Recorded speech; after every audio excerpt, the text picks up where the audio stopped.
Collegium पर रार, न्यायपालिका के साथ ही कार्यपालिका के भी सक्रिय होने का समय। भले ही कॉलेजियम का निर्माण सुप्रीम कोर्ट ने किया हो, लेकिन इसका यह मतलब नहीं कि यह एक निरक्षीर व्यवस्था है और उसमें कहीं कोई विसंगति नहीं।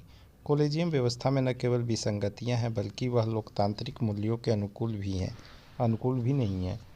इसी कारण उसे लेकर सवाल उठते रहते हैं।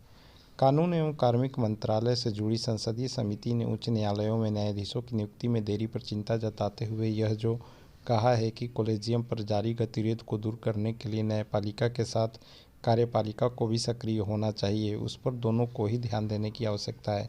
इस समिति ने इस संदर्भ में यह सही सुझाव दिया कि कार्यपालिका और न्यायपालिका को इस मामले में लीक से हटकर सोचने की जरूरत है। यह तभी संभव है जब दोनों पक्षों में इस विषय पर संवाद की प्रक्रिया प्रारंभ होती है। विडंबना यह है कि संवाद के बजाय वाद विवाद ही हो रहा है। एक और जहां सरकार कॉलेजियम व्यवस्था पर सवाल उठा रही है, वहीं सुप्रीम कोर्ट उसे न केवल उपयुक्त बताने में लगा हुआ है, बल्कि यह भी चाह रहा है कि उसे लेकर किसी तरह के प्रश्न न किए जाएं। यह स्वीकार्य नहीं हो सकता और सुप्रीम कोर्ट के यह कहने के बाद भी नहीं हो सकता कि कॉलेजियम अब एक कानून है और सभी को उसका सम्मान करना होगा।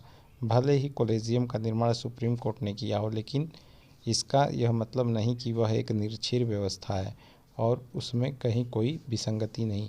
वास्तव में कॉलेजियम व्यवस्था में न केवल विसंगतियां हैं, बल्कि वह लोकतांत्रिक मूल्यों के अनुकूल भी नहीं है। इसी कारण उसे लेकर सवाल उठते रहते हैं। सरकार की ओर से कॉलेजियम व्यवस्था को विसंगतिपूर्ण ठहराने और सुप्रीम कोर्ट की ओर से उसे सही करार देने के बात बनने वाली नहीं है। उचित यह होगा कि दोनों पक्ष इस पर विचार करें कि न्यायाधीशों की नियुक्ति की ऐसी कौन सी व्यवस्था की जाए जो न तो पूरी तौर पर कार्यपालिका से संचालित हो और न ही सुप्रीम कोर्ट से।